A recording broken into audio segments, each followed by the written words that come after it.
on behalf of the Institute for Leadership and Strategic Foresight.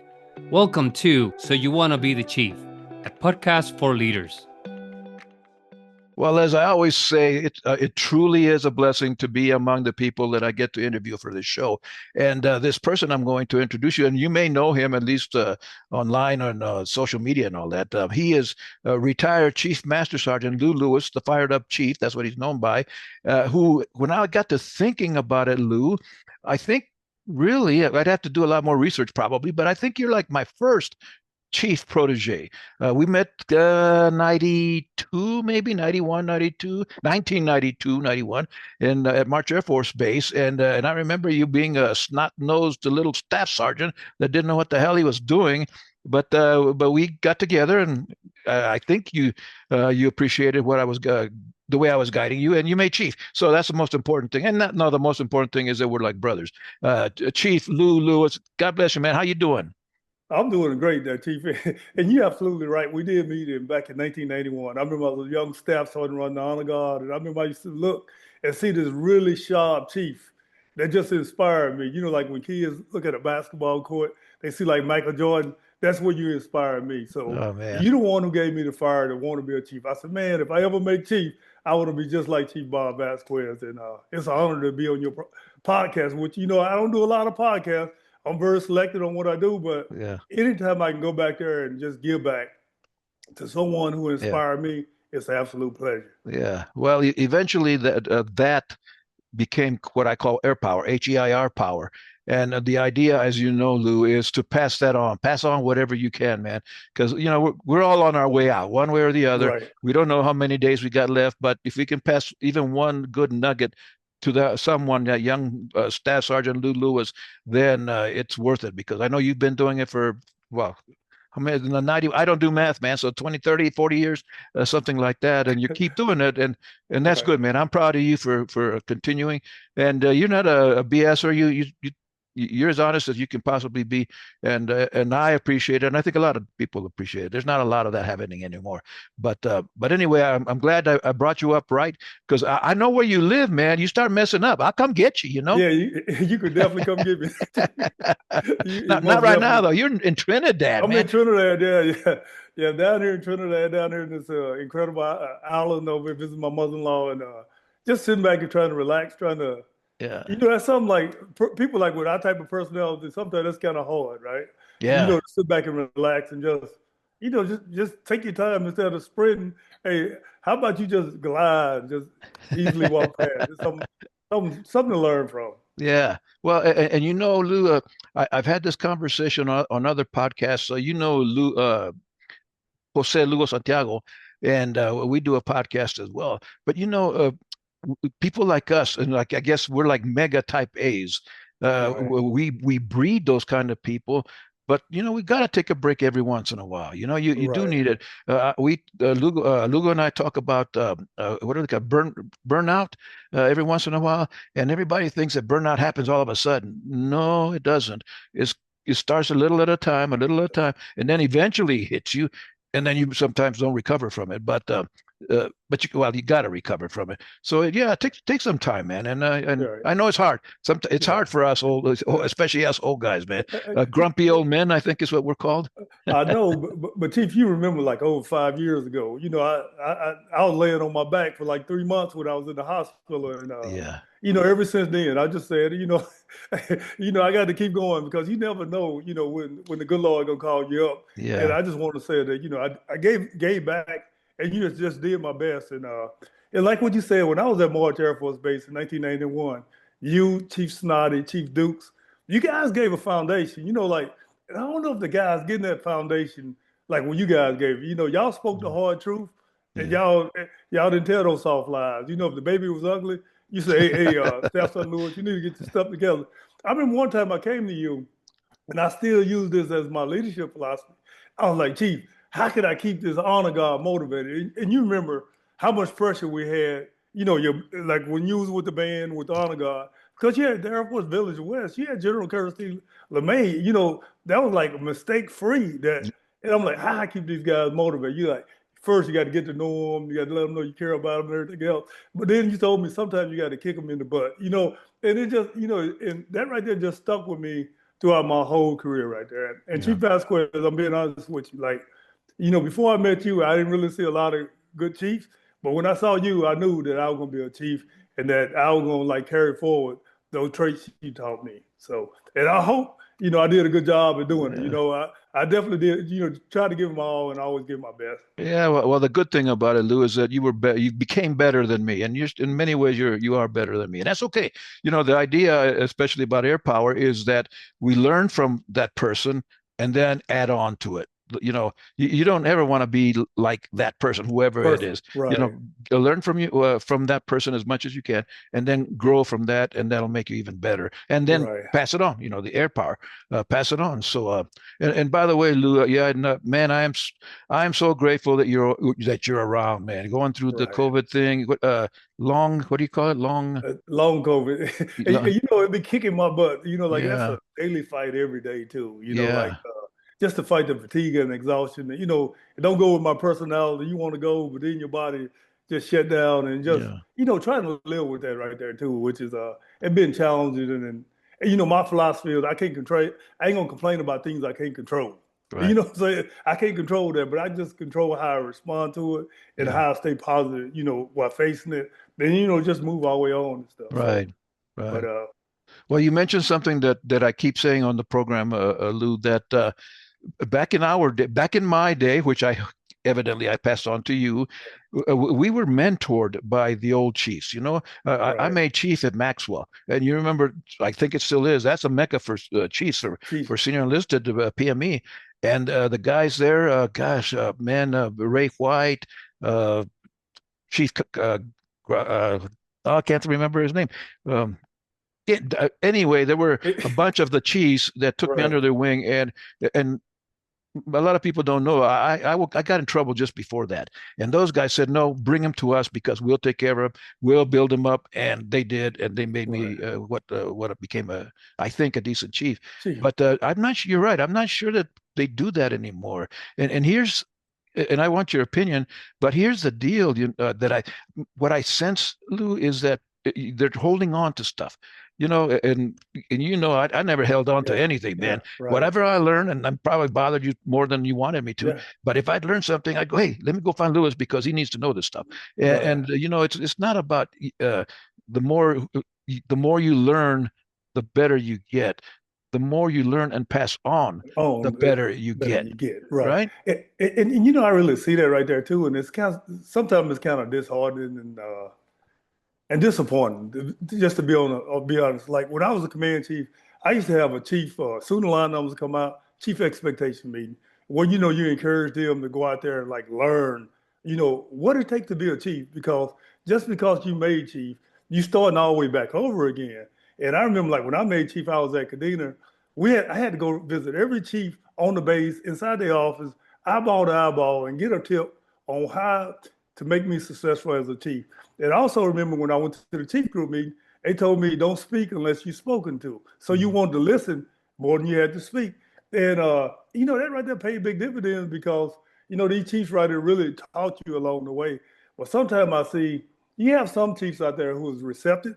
Then some of them are like a little bit arrogant that they really don't, want that. And you don't want to force that on anyone because you want people, but you see like some of them struggle because they don't really understand that.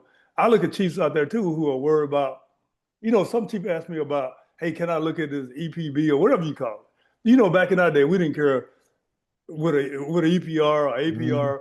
I'm like, if a general had to hire me based on APR or EPR, it's obvious he hired the wrong person because they're gonna hire you based on your character, based on your reputation, based on what you don't accomplish in the past. He ain't gonna look at that piece of paper. But now they are more concerned about that. And I had a chief came to me and he was concerned about the rack and stack.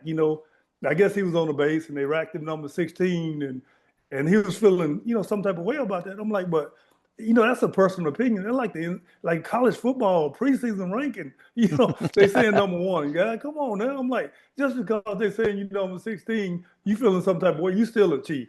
And that ranking ain't gonna determine who you are and what's your impact. I said, oh, people that you lead, those are the ones going to determine your impact and what. And you and I both know, Chief. Like I've been retired now almost 13 years, and I know you got probably more years than that. And like the ribbons, the stripes, the little plaques, that stuff don't mean anything. It's just that legacy, the hair power.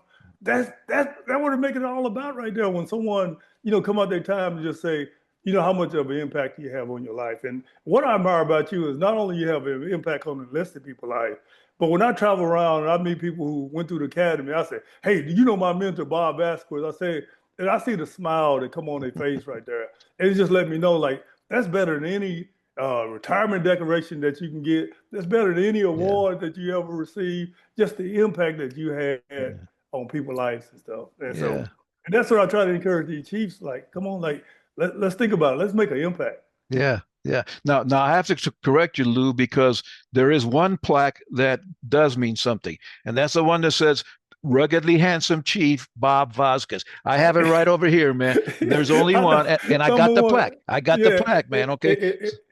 And I hope they'll be like, she let you keep that plaque in the house. Yeah, I know my wife did that. Like, hey, don't bring no more of this stuff. Yeah, I know, especially when it's a lie. But anyway, how long did you serve? I did 28 years. 28. Okay. All right. Yeah. So you didn't make it all the way to the end. I didn't run the 30 because I want to go out on my own term. And like some people don't understand that. I didn't care nothing about being a command chief. I just love being a chief. And like I remember like back in 1990, I think it was 1999 when they first came out with the little star on the sleeve. And I remember I had to go to a promotion board, like a senior show board, and that was one of the questions how I feel about the stripe with the star in there. And I'm like, if a command chief needs a star to distinguish that he's a senior list about whatever else, maybe he ain't doing his job, because his impact is, his contribution. People should really know who he are on installation. But somehow, people like really get crazy about that star. And you see people want to distinguish between that. And I remember when I was the command chief of JBSA, some chief thought if you had a star, you mean more than someone else. And, I don't really believe that. Chief is a chief, and your impact. And what I see too is like, I see chiefs who can't confront each other now. If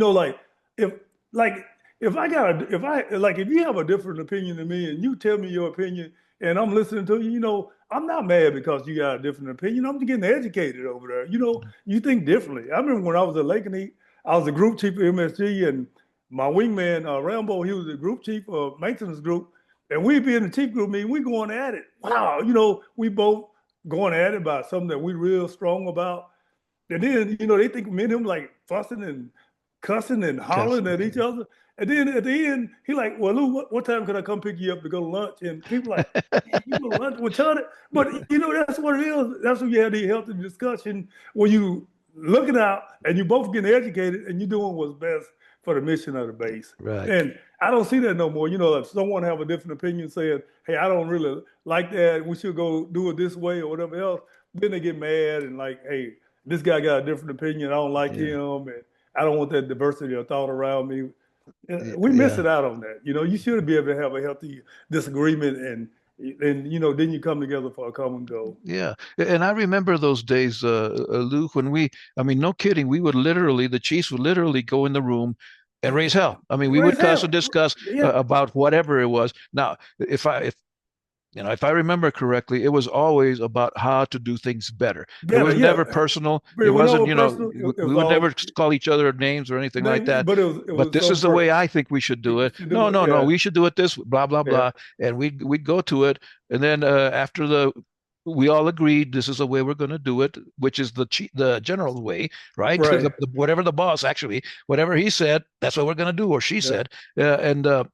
And we'd go out the room there, and we'd all be going in the same direction. We are one team, and you never heard us complain even about each other publicly. Never did that. Never did that. And I'm not saying that they do now, Chief. I'm not saying that, but it just doesn't seem like you're right. They're not. the chief that I almost forgot, Gwaltney, Chief Gwaltney. When I made chief there at Maxwell, he took me aside and he said, "Bob, if you want to be an effective chief, you gotta be willing to get your butt chewed at But least chewed once a out. week." Yeah, yeah. And now it's like it seems like I don't know, and Yeah, I'm not there. We're not yeah, there, Lou. So yeah. I maybe it's know. changed, but at least Yeah, what I hear at least is that the Chiefs aren't willing to fight for us anymore. They're just going to go with the flow because and I personally think it has to do with that command chief thing. yeah, They're still vying for that promotion, and yeah, although all of the chiefs will tell you it's not a promotion, yes, it is. You make more money and you got a different title, so it's a yeah. promotion.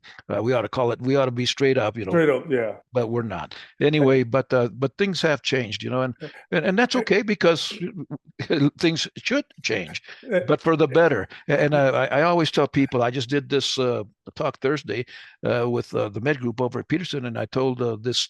She's an acting first sergeant. She was talking about change and the importance of it. And I told her, change equals different.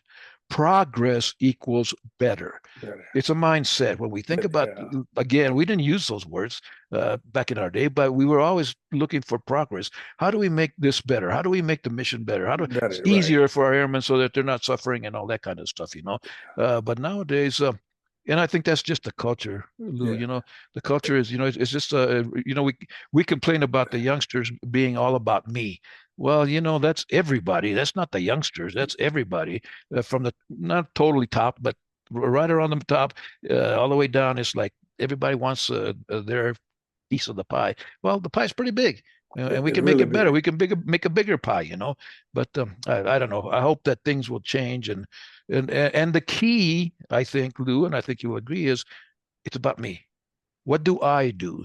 Right. I get kudos, and I'm humbled by it when people say, "Hey, man, I can't believe you're still at it." Well, I ain't gonna quit till I can't breathe. But and it is about what I can do to help.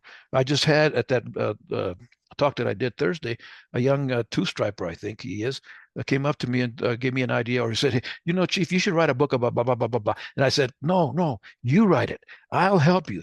Yeah. Right. Send me an email. I'll connect with you. We'll get together. I will Yeah. show you how to do it, and I will help you write that book because there was some really good ideas from an airman.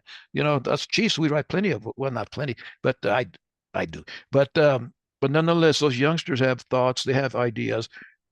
Let's help them out from the very beginning because Yeah. Right. that young man, I think, I can't think of his name, Chansey or something, but nonetheless, he may be a chief one day, and, He, and he, thanking you us for know, doing it. he will be a chief one day. Yeah. It's funny you mentioned that a chief got to be willing to get chewed out. And like a lot of times you got to realize that you got nothing else to gain but everything to lose. I remember when I Mm. made chief, they told me that you can't get promoted no more, but the only thing you can lose is all your reputation and everything else. And you got to stand in front for criticism and stand behind for praise. But I'm seeing it like kind of opposite now. Like sometimes I'm like, you don't need no more accolades. You got all your accolades up there. And it's funny, like a couple of times I got hired as a command chief. They hired me based on my reputation, and hired me based on what I was. And the first time I got hired, he said, "Hey, if all three of us are agreeing inside this room all the time, somebody got to go." You know what I'm Yeah. saying? Somebody got to go. Yeah. Because I don't need everybody like over you being yes person around me. And that's when he hired me. And I remember like at one incident when I was at Lakeney, I was the command chief. Chief, I hate that shit when they say they're the acting. I'm the acting first sergeant. I'm the acting command chief. I'm like actors in Hollywood. You do the job because when you start acting, then you ain't taking it and doing it, putting your Right. heart into it. But when I was at Lakeney, I was command chief, and had a discussion, and I went and told the general that he was wrong, and he got mad at me. Chief, get the hell out of my office. He Mm. didn't talk to me for about 2 weeks, and I was right. And then then finally came around and said, "Chief, you right. You the only one who stood up to me and told me that I had my pants down." I'm like, well, General, I'm sorry, I ain't got nothing else to gain over here. I'm like, you can send me back to be a service chief. I'm just happy. You know what I'm saying? But it's Mm. my job to go off in there and tell you that, and they appreciate that. And I don't see some chiefs have that. I don't know if all chiefs have that courage to go off and do that. But I want them to understand, like, especially if they're a command chief, uh, they boss need them more than they need their boss, and they need to understand that, right? And Yeah. also too, like You mentioned too with some retired chiefs, a lot of them tell me like, Lou, why you keep doing this? I always say you gotta do what you love and gotta love what you do. And if you love what you're doing, why are you concerned, about what I'm doing? Right. Like you got your Air Force Pride shirt on. I wear my Air Force Pride. You wear that. And some people look at me, man, Lou, I wouldn't wear that crap, but you'll put Jerry Jones on, a cowboy hat on, and man, Jerry Jones is not giving you anything every month. You know what I'm saying? Jerry Jones just taking it from you, and the Air Force gave you everything. So, and like with you, I'm proud. I'm proud of services. My services in the Air Force, just like you are. And I look at people like you, like inspire me to be even more prouder that what we represent and what we're doing. Yeah. Yeah, and again, I think because of the culture that we live in right now, Lou, I have haters. Like it's almost amazing. How can you hate me? Because I love you. I don't care who you are. I know. But I have haters, and I'm not going to judge you for that. It's just the way Right. you are, but I would fight for you to be able to do that. Right. That's what America is about. Yes, you have the Right. right to be a hater if you'd like, Right. but nonetheless, why? What good do you get from hating? I can't remember what the quote is, the phrase is that Martin Luther King wrote about. Hate cannot create light. Right. Yeah. Only, Yeah. only light can do Like that. And yeah. the only we were set here on this earth, I believe, and I think he's mentioned that. He said it several times. We were here to light the way for others, man. Right. And if you don't like what I do, okay, Yeah. shut me off, turn me off, unfriend me, or Just whatever move they call on. it. Yeah. Yeah, but don't be dissing me, and don't be telling other people about People, that. yeah. But Because it's unfortunate right there is though. But people sometimes they don't like your passion. They can't understand your passion, and they think you have alternative motives. And you're from the heart, Chief. You know what I'm saying? You doing stuff from the heart because the God put inside you. This is something you like doing, and you're doing it. So like, I don't know why people hate on that right there. yeah, I know people hate on me. People mad because I give my opinion. I'm like, for example, not to get politics, but they, like with the secretary calling everybody to all the general GOs over there. I'm like, that's what did his preview. You know what I'm saying? The guy's in charge, he can do that. So yeah, why are you judging him? Oh, he shouldn't do this, waste money. But he authorized to do that. You agree or disagree? right, Just shut up. Sometimes salute. yeah, And and I try to tell, especially like chiefs, I'm like, man, you're a thermostat. You ain't a thermometer. right. I'm saying, so if you over there whining, complaining, right, Hmm. about something that's getting ready to go on, you ain't really doing the folks a favor who behind you. You got Right, to set the right example. And if you don't like the way something going, you're retirement eligible. Hit the button. Go, right. get out of the way. Let somebody else step all the way up. Rather than complaining about things that's outside your control, big Air Force, DOD, don't make a decision. And you, as a leader, got to be to push it forward to set the right example. Right. Rather than complaining, you still find a way you can compliment and comply because this decision gonna happen. Like, for example, the Air Force don't change where you got to run PT test twice a year, run 2 miles. Instead of you complaining about running 2 miles, you need to be setting the right example, Right. encouraging your folks behind you to go out there and just start running so they don't get caught in the crosshairs. Yeah. But you want to complain about it. It just blow my mind right there how Right. many complaints we have that go on to like instead of like complying. I remember, Chief, I wasn't a big fan of when we transitioned from BDUs to ABUs. I wasn't a big fan of that. Everybody like to polish their boots and like to, iron their uniform, whatever else. But I remember I was working for my boss, the wing commander, say, hey, Chief, we're going to set the right example. We're going to be the first one on the base to wear this uniform. He said, the first person we catch iron this uniform, Chief, we're going to have them hanging on the flagpole. And, Mm. he was very specific to me because he knew I like to iron. I'm like, all right. I'm like, this bigger than me. This, about setting the right example and like Right. doing what big Air Force said they want to do, even though I ain't like it. But this ain't Lewis Air Force, this U.S. Air Force. You know what I'm Right. saying? And so I had to follow suit, like with the Airman Creed and stuff. People get mad at me about the Airman Creed because my boss told me he wanted everybody on the base to know the Airman Creed. And do you think I can go out there and say, hey, the general said he wanted everybody to know the Airman Creed? But no, come on. He told me this, so I had to go out there and like, taking it my own self. And people go complaining to him about me making them know the Airman Creed, the group commanders. And they don't realize he the one who was sending the message out there for them to learn.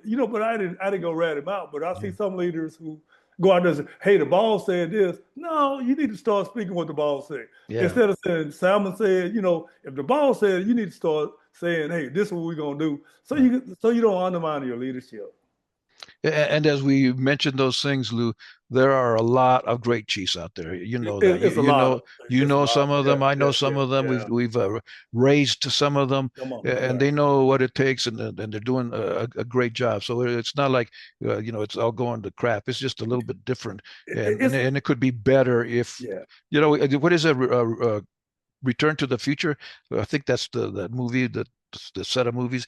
Sometimes when you got to go back and do those foundational things, which I think we're doing in the Air Force in many ways, like what everybody complains about. Yeah, we don't know what we don't know. The secretary is a secretary. Terry, right. I think that part of our problems are that we don't teach people to be good followers. Right. We teach everybody supposedly to be good leaders. And I'm on LinkedIn all the time saying this. If everyone is a leader, who are we leading? Yeah, who would lead? Where's the followers? You gotta have followers. And if you don't know how to follow, you're not going to be a good leader. That's just the way it is. So, but we got it backwards because we don't want to be called the F word. Hey, and Lee, Lou, you were in the same place I was. There were many days as a chief when I said, "Man, I wish I just had a broom and was sweeping," like the first sergeant just told me. Because there were things that I didn't want to have to do, decisions I didn't have to want to make. But it is what it is. Think about it, Chief. Like when you're at home, Debbie and like my wife Jeanette, man, I be following all the time. Get on those dishes. And then when I'm playing with my grandbaby, she in charge. I'm following all that. You got to understand when it's time to lead and when it's time to follow. Like once you understand that you ain't always the leader. Yep. Your life get that much better, right? Yeah, and in a marriage, man, is 99%. Smile and nod. Just smile and nod. Smile and nod. Yeah, 47 years. That's what we've done. And speaking of family, Lou, that I think we'll both agree on too. Take care of your family, regardless of your rank or position. It doesn't matter. Take care of your family because I think a lot of times we get stuck, as Covey would say, we get stuck in the thick of thin things. The work will be there. Those emails will be there. Yeah. Those phone calls will be there. Take care of your family, and a lot of times people say, yeah, I'm taking care of my family. I'm taking them with me on this work trip. No, man, that's not the same because you're going to be working. So take time, go to Trinidad, hang out with your family, do nothing. I know that's hard, but do nothing because they deserve it, and there's plenty of memes out there on social media about the importance of that. But as a good chief is going to take care of their family first. You know what, Chief? You remember when you was a senior list advisor, how you sometimes have all those folders, you're reviewing all the decorations, you take that crap home. And I remember one time I took all this crap home, I had it on the dinner table, and it was time to eat dinner. And Jeanette, what's all this crap? Right? You know what I'm saying? She said, hold on, when you're at work, be at work. But when you're at home, be at home. Be at home. What I'm saying? And so you go into I made it a priority. Like when my kids, was involved in sports, I made sure that I was there. And when I was there, I went on my BlackBerry or whatever else. I was there in the moment, checking all the way out because, sometimes people can't make that distinction. They lean too far on the job, and then, they neglecting their family, and then that dynamics get mixed all the way up. And I always tell people that you're replaceable on the job, but you ain't replaceable at home. If someone's to happen to you at home, ain't nobody gonna sit around that dinner table. But if something happened to you on the job, they could easily find somebody to replace you on the job. Indeed. And that goes with our airmen too, Lou, right? Make sure as a chief, as a leader, that your airmen are doing the same thing. I remember at Ramstein, I was in the building that I worked in. I was in family support at the time, and the education office was above us. So I was on leave, and I went into the office for something, and I went upstairs to talk to Heidi Kennedy. She was in charge of the education, and I was taking a class or something, so I needed to talk to her. And I was being funny, or I thought I was being funny. I said, "Hey, you know how that a chief is on leave?" She says, "No, how?" I said, "When he's in the office in civies." And she looked at me. She said, "What are you teaching your airmen?" Oh, crap! See ya, because that was not the right thing to teach them. You go on leave. We give you 30 days. I think it's still 30 days. take the time. Go be with your family. So Yeah. we will cover it. I will cover it if I have to. But I think that's a good trait for a chief, especially a new chief, to have. Yeah, we take care of our troops. We make sure that they're taking care of their families, Right. because otherwise, the family ain't good. You ain't good. That's just the way it is. Yeah. So You know what, Chief? I remember I had this one chief when I was at Kadena. I was a senior, and he was a chief. And at first, I used to dislike him because, man, he delegated everything. You had delegated authority, but you retain responsibility. But he right. delegated everything. I was a senior. I lived right across from him. When I go to work, his car is parked in his driveway, and I'm working, and he wouldn't do nothing on the job. Everything was over there with Senior Master Lewis just pounding it on. I remember I was telling him, I said, Chief, I got a lot on my plate. He said, you better get a bigger plate to learn how to eat fast. And I was like, man, he just working the heck out of me, right? But and then when I get off work, I come home, his car at home with everything else. But what I didn't realize that he was really preparing me when I did make chief that I could easily take over for him. Yeah. And like sometimes you really don't see that you see chiefs over there who are working so hard that they ain't really preparing Yeah. someone to take their place. Yeah. Because if you leave an organization there's a void and you're the chief, you really didn't do something right because you should be preparing someone Right. succession to come behind you Yeah. and take over. Yep. Yep. Well, brother, I'm running out of time here, so let me thank you so much, not only for being on the show, but for being my little brother for all these years. I don't count anymore, so it's been a long time. As you get older, you'll understand. How many days? I don't know. How old are you? I don't know. It doesn't matter. I know. But anyway, I look forward to seeing you. We saw each other a couple of weeks A ago couple here weeks in ago, Colorado yeah. Springs. So I guess it's my turn to get out to San Antonio, but it gets too hot, man, and there's too many Texans there. I know there's a lot of Texans there, Chief, but man, like I love you come to say, when I went to Colorado, I had like goals. And one of my goals was like I got to make sure I meet up with my mentor, Chief Bob Vasquez, and Chief Vasquez is from the bottom of my heart. I'd like to thank you. And, like the person I call the Godfather that was in my career field, Leighton Williams, you truly impacted him. And Leighton Williams, he's another one that really inspired me. Even though but you shaped him. So your span of control, your impact went through him, and I'll continue to be down here on me. And I'm just proud of you, Chief, and I like to thank you from the bottom of my heart everything you do. And the last thing I like to say is, Chief, I told you I almost died 5 years ago, and I used to run all the time, and now I can't run because congested heart failure and like lungs make all the way up. But you better believe I listen to your podcast when I'm out there walking. And like the thing you send me, I definitely listen to those things right there too. And that right there motivate me too. Just take my mind off what I'm doing and just continue to power me on. But thanks, Chief, for having me on your show, and it's an absolute privilege. Yeah. Well, how about them Cowboys? How about those? Okay, let's not talk about that, man. Let's not talk about we'll get upset at you with that. I'm gonna send an email to Jerry Jones to tell him to invite you into the locker room. Okay, that might. I don't know. Maybe it's too late. I don't know. Anyway, God bless you, Lou. God bless Chief you too, Master retired Lou Lewis. Bless you, man. We'll see you soon. Thank you, Chief. All right. Thank you for listening. We hope that you've gained something from this episode that will empower you to become a more effective leader. If you'd like to connect with us, please do so via our website at leadershipandforesight.org. The book So You Want to Be the Chief is available on Amazon.com and on Apple Books. This podcast is powered by the Institute for Leadership and Strategic Foresight.